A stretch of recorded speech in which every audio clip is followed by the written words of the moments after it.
Aloha, I'm Irminne Van Dyken, MD, from Out of the Doldrums. Welcome back.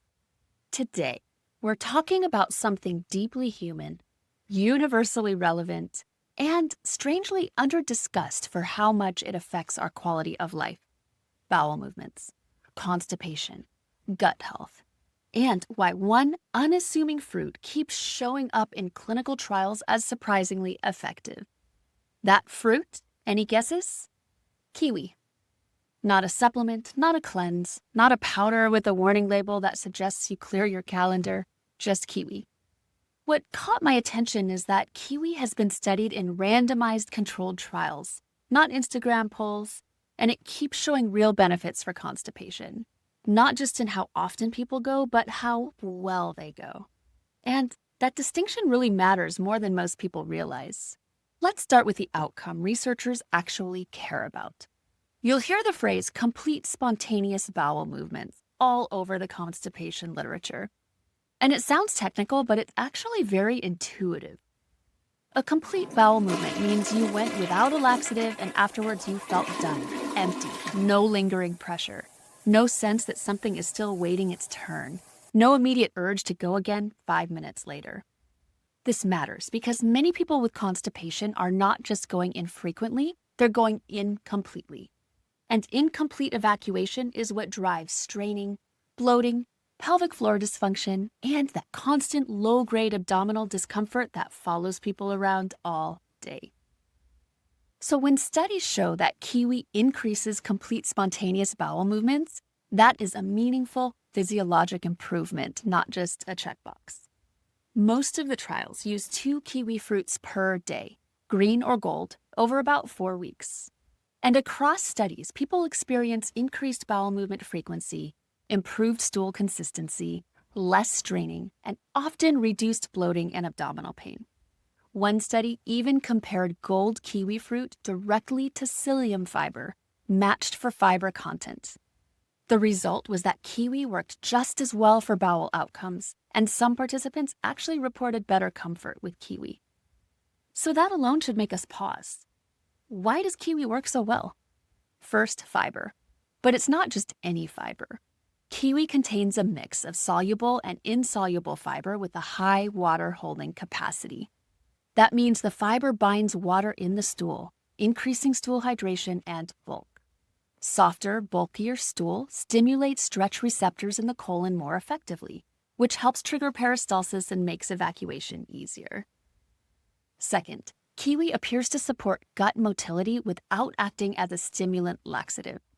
In trials, people generally did not report increased cramping or urgency. That suggests kiwi supports coordinated, physiologic movement rather than irritating the gut into action. Third, green kiwi fruit contains an enzyme called actinidin.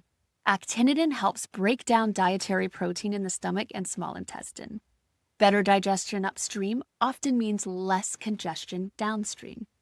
When digestion is inefficient early on, the colon tends to pay the price later. Now let's talk about the microbiome, because this is where kiwi quietly earns its overachiever status. Several human studies show that regular kiwi intake produces measurable shifts in gut bacteria. Researchers have observed increases in Bifidobacterium and Lactobacillus species, which are commonly associated with gut comfort, fermentation balance, and immune regulation.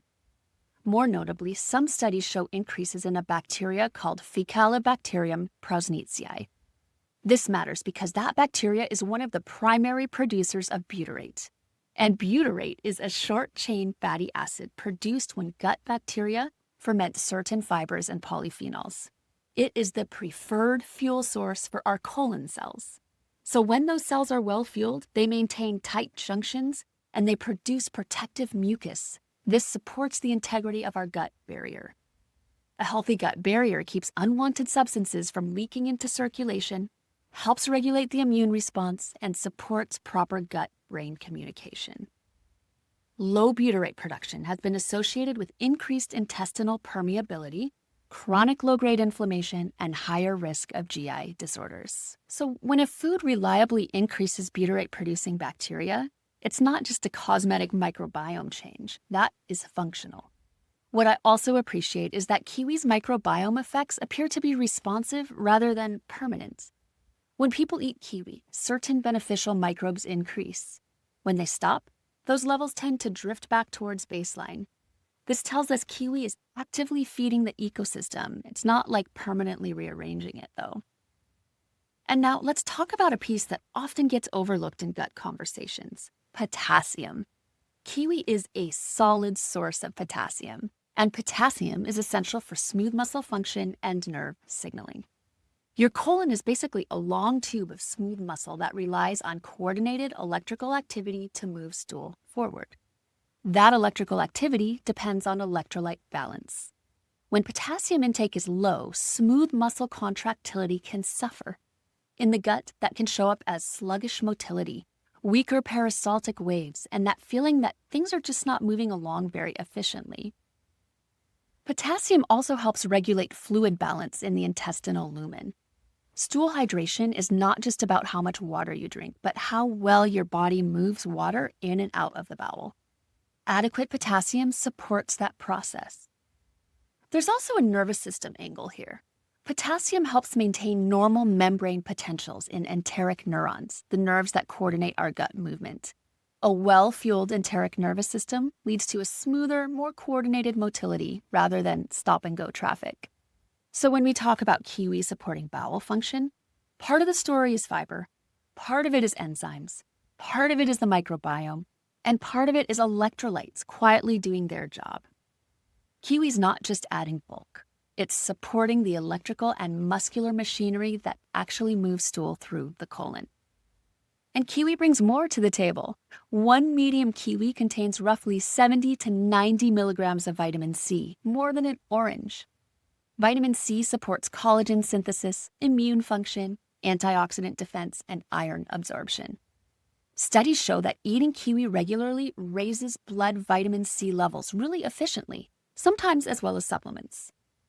Kiwi also contains polyphenols and antioxidants that help reduce oxidative stress. And this has implications for immune health, vascular health, and cellular aging. It even has some evidence for sleep support, with small studies showing improved sleep onset and sleep quality when kiwi is eaten before bed. Not bad for a fruit that you were thinking only treated constipation, right? So is kiwi a laxative? Functionally, yes. But it behaves more like a regulator than a stimulant.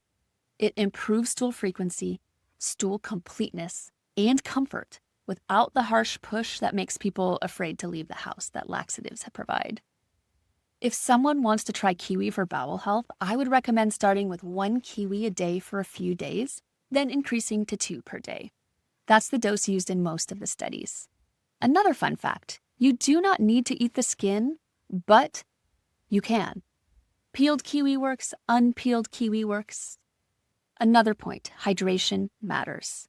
Fiber without water is just ambition. So make sure you drink enough water with that. So the big takeaway is this.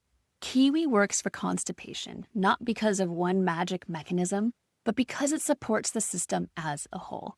It improves stool hydration and bulk through fiber. It supports digestion through enzymes.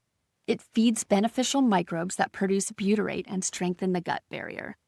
Lastly, it provides electrolytes like potassium that support smooth muscle contraction, nerve signaling, and coordinated motility. That's why 2 kiwis a day can have an outsized effect. Let me know in the comments whether kiwi worked for you, did nothing, or caused absolute chaos. All outcomes are more data for us. If you want more science-backed gut health content that respects both your microbiome and your dignity, like, subscribe, and share this with someone who secretly Googles, "How often should I poop?" Cherish your health always, and aloha. How often should I poop?